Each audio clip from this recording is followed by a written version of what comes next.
Hey guys, this is Kyle. And this is Kelly. Hey, alright, so today we thought we would talk about. So, you have decided to take a cruise. Yay! We're excited! But now what? We're taking a cruise! Yes, but we decided to take a cruise. What are we going to do? How much money are we going to spend? Do we need to contact somebody? Do we need information? I got to know the details. Alright, so you've decided to take a cruise. You're excited. Like me, I first planned her first cruise without her knowing. So now, here are the questions a good travel advisor is going to ask you, or if you're willing to risk it on your own, some things to Consider. think about. So, and we were discussing this, when planning this is, okay, so we decided to take a cruise. What are your first questions you would want to ask? And I had different opinions, so Yes. Because we're not the same person. No, we're not. So in your opinion, what's the first thing you think about when you're going to plan a cruise? A cruise or a vacation?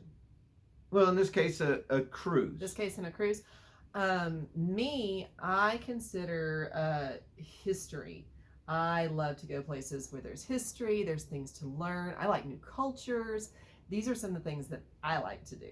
I also enjoy some downtime. In my younger years with a book, my older years now maybe playing some Candy Crush or something. But see, in my first question that I wanted to go out there, okay, you've decided to take a cruise. My first thing was, where do you go? There is that. And she's like, but what are you going to do? What do you want? So I think they go hand in hand. Really, those two questions are important. First two questions. Well, because if you like history, I would recommend Greece. So much history. The Greeks have so much history. And it was amazing. Well, I would say, honestly, Mediterranean. Fair But enough.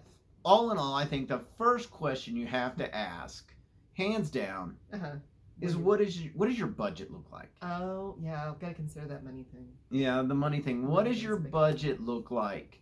And then from there, we can start asking those other questions. Because if you're like... But if I tell you that my budget is $3,000... That's important to know, because if you're telling me your grand total is $3,000 for 4 people... I'm not going to try to send you to Greece or the Mediterranean, because the airfare there alone is probably going to just barely get you there. Exactly. So we're not going to do that. Okay. So need some kind of, and if you really don't know your budget, you need to have at least some kind of idea in what you want, what you can spend. Okay. Well, also in kind of what you want to do, right? That is we're seeing some circular logic. Yeah, we are more than. But okay, so another important question, backing up a little and circling back around, is where do you live?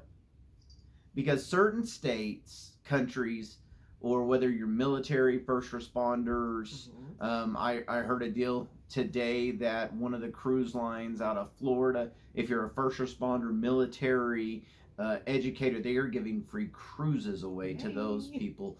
But where you live has a big impact, because when you plug it in, it asks you per state where you live, and you may get discounts. So where you live, now what would be another advantage to where you live, or reason to know that? Well, so that way you can figure out how far it is to get to the port, and in that is going to be your traveling fees. Because if you've got to drive like we do down to Galveston takes us 8 hours, 10 hours to get down there, and that's a lot of fuel. Plus, it just makes sense to stay overnight rather than taking that 8 to 10 hour drive, then getting on a boat, ship.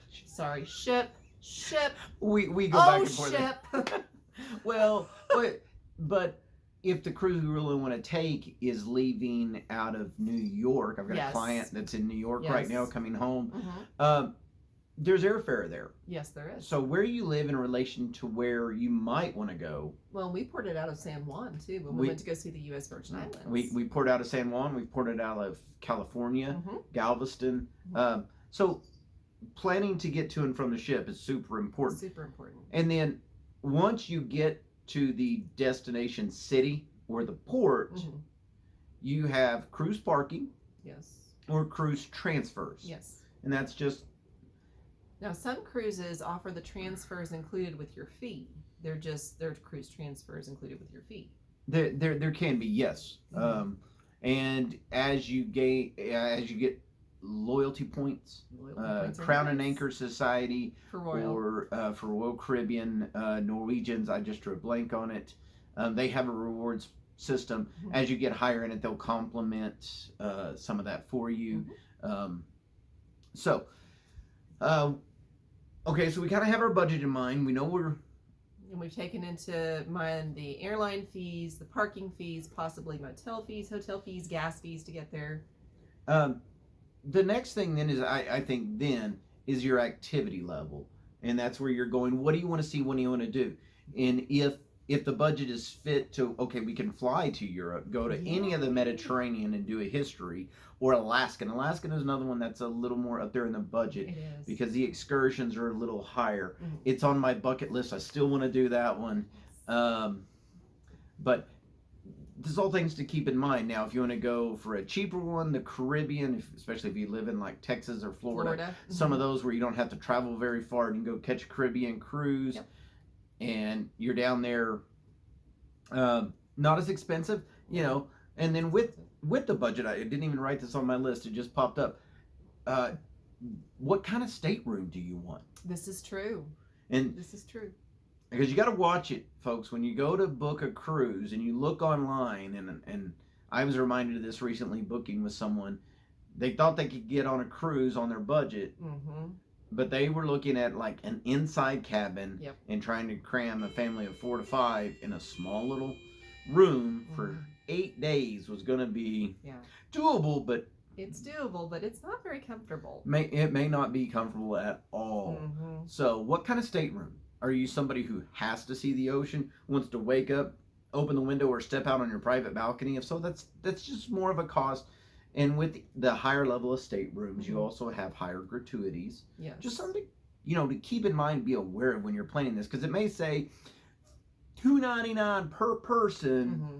minimum 2. Yeah. Most staterooms are minimum of 2. people. Mm-hmm. So if you're only going as one and you're not in a private solo cabin like they offer on Norwegian Cruise Lines, you're going to have to pay for 2 people, Mm-hmm. even though there's only one of you. Just keep that in mind. Well, and not only that, I'm a person, I've got to have the natural light.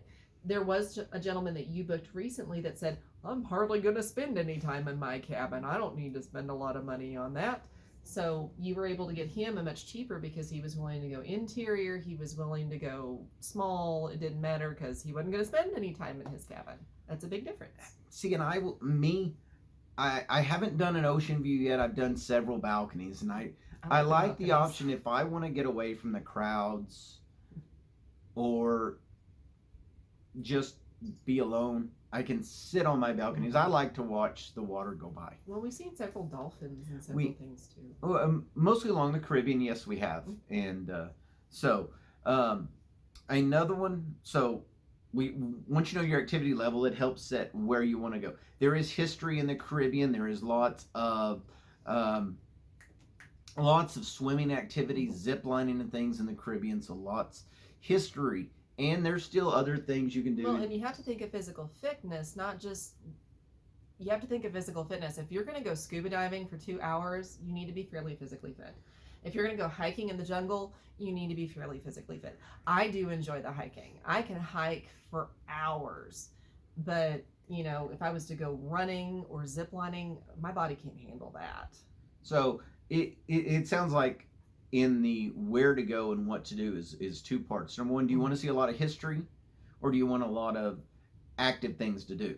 Yes, I and can agree then with that. And then when you pick that, kind of with those in mind, then it's actually looking at the excursions. Excursions, for those who don't know, is when you get to a port, you can book an activity. Say it's scuba diving. We've done that We've one. done scuba diving. When we were in Mexico and in the U.S. Virgin Islands. Yes. Or if when we were in the Mediterranean, it was a history tour where we went and saw in Athens. We went and saw the Parthenon, and their history museum. Yes. Great activities, but got to pick those things out. Yes. And it's good to plan those ahead of time. Maybe right after you book your trip, start looking and see what excursions are there. Because some do fill up really quickly. So, and then the next one is it going to be like our 20th anniversary was just us? We left our boys with the grandparents? Or is it going to be a whole family affair? And part of that also ties into what to do and how much money it's going to cost. But if it's going to be a whole family affair, that may I would not recommend for a whole family as much a celebrity cruise. Okay. I would recommend a Royal Caribbean or Norwegian, possibly Carnival. Those would be my top. For Disney Cruise is another good one for a whole family. For a whole family Disney. And not not some of the luxury cruises. Okay. Just they don't have as much to do for kids. Okay. That's fair. Norwegian has some neat rope courses. They have laser tag. They have go-kart tracks. Royal Caribbean has your flow rider, your skydiving The simulator. Rock walls are pretty common on several different ones. Carnival has a roller coaster at sea. Lots of water slides on all of them, or just slides. Nice. Lots of different things. Entertainment. Mm-hmm. We've done Royal Caribbean. The entertainment's been good. I hear some people say Norwegian's entertainment's better. I may have to take a Norwegian cruise just to find out. So whether or not it's a family trip, then also pick your activities at port. Kids may not want to do history. No. They want to go snorkeling, swim with the fishes, all that fun stuff. All right. So how long are you going to be? What is your time frame? How long do you want to be on this vacation? How long do you want to be on the vacation? That's going to break down into a couple of different factors. Okay. What are we looking at? Well, first off, yes, just how long can you be gone? I can only schedule 9 days off of work, so I've got to keep it within that window. Which means it might be 2 days traveling. You've got a 7-day window for a cruise. So, but then you have a 7-day cruise There you go. with 2 days travel time, and you got to plan accordingly. That's fair. Or leave as soon as you get off work and try to do the airfare or drive to get that extra day in there. You sound like you've had experience with this, huh? You were there with me. I know, always.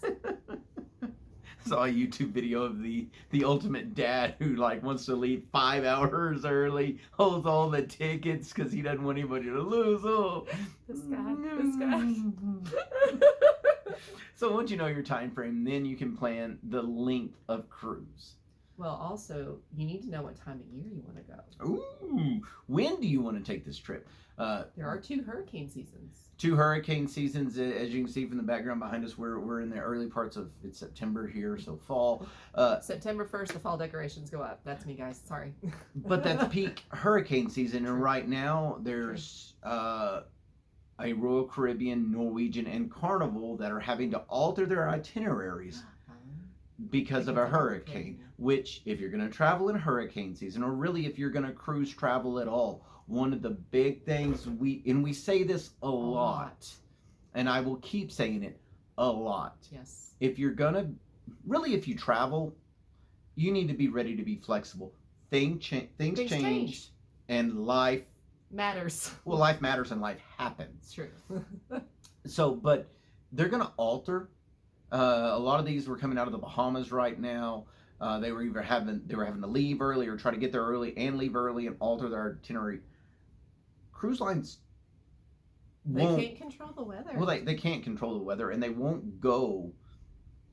They're going to get as far away from hurricanes as they possibly can because they don't want you to be sick. No. Because if you get sick on a cruise, the chances of you going back on a cruise are down, and that's not good for business for them. So, but if it's hurricane season, there's a chance they're going to alter your itinerary. But even non-hurricane season, the itineraries can and will change as needed. They're not just going to go, you know what, we did this one last time. We're not going to do this time.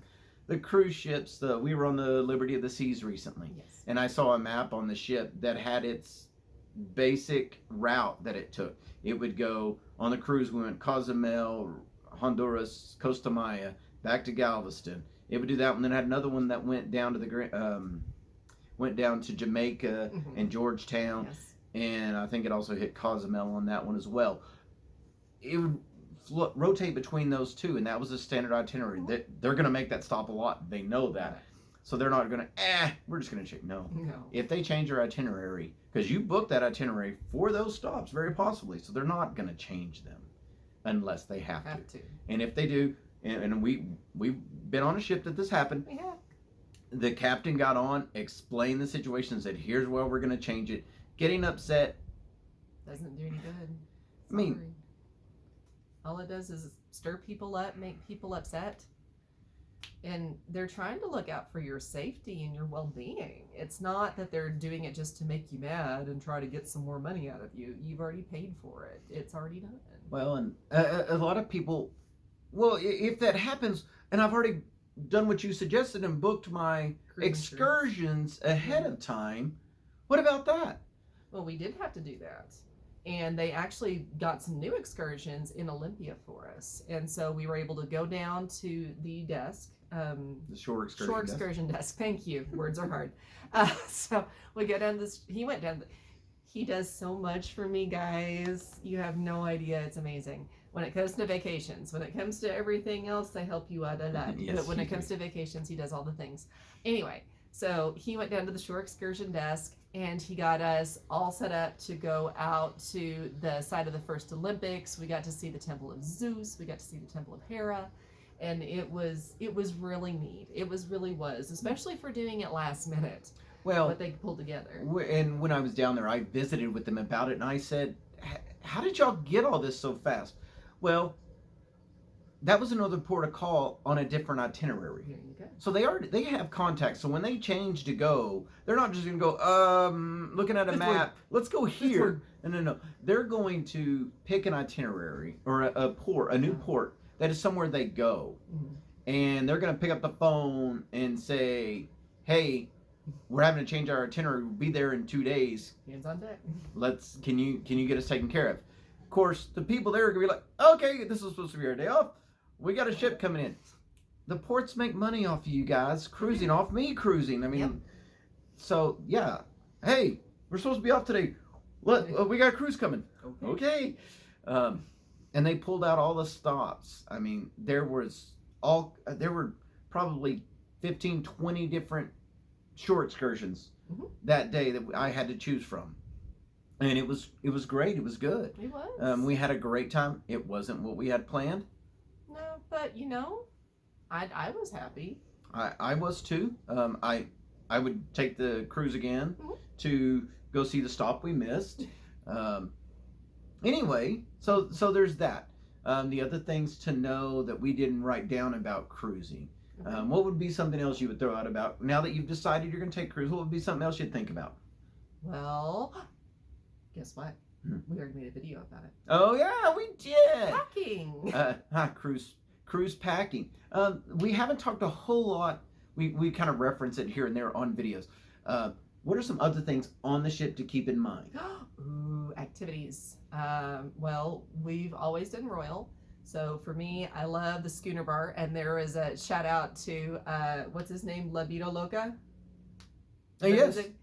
He said recently there was an issue at a schooner bar on Royal Caribbean and it was handled masterfully. So I'm just going to leave it at that. If you want to look him up and look up that video, it's amazing. But the schooner bar is normally where they had the piano guy. I love the piano guy. And her trivia is usually and my found trivia is there. usually in the schooner bar. Casinos. A lot of them have casinos.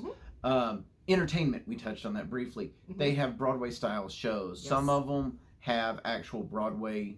There may not be on Broadway now. On the ships. Because we've seen where they did Hairspray on one of the ships. I think they did Grease on another ship. And Cats, West Side Story. Those are a few that I've seen thrown out on various ones. We haven't necessarily been on those. The Aqua Theater on the Oasis class ships on Royal Caribbean is something quite spectacular. And they do some Cirque du Soleil shows, right? The Aqua Theater? Similar style. Similar style to Cirque du Soleil stuff. there's lots of quality entertainment, so you're not bored on the cruise. If you want to be bored, just lounge by the pool. There's plenty of lounge chairs to do that. Sometimes you may have to get away from the pool and not lounge just right As by the close to pool. There are quieter places if you want somewhere quiet. And quality food. Oh, quality food. Quality food. Quality food. There's lots to do on a ship. A little bit of shopping on the ship. For those of you who like to shop. On the ship, it's okay. Yeah. But if you go on more than one cruise, then after a while you've kind of seen it. But this is true. But if you like to shop, I'm not a big shopper. I'm gonna say that right now. I mean, this dress I've had for a while, 14 years. But they've got super makeup on the ship for you lady. Last time I forgot my powder when we went cruising, and so I had to go get a finishing spray so I could finish my face. But they have amazing makeup. They've got Sephora, they've got Urban Decay, they've got all of those brands. Well, depending on the cruise line, may depend on the brand. But there's spas, spa treatments, all kinds of massages, all workout facilities. Yes. I mean, all the things. And then depending on the cruise company you go with will depend on a lot of the activities. Well, and for those of you who like the club life and you like to party, they've got typically a dance club on the ship somewhere. Now, sometimes you have to hunt for it. Like, I never did find Olive and Twist on our last one. I'll tell you where that's at. Okay. It's up there real close to the Sky Chapel. Oh, okay. That's ironic. Yeah.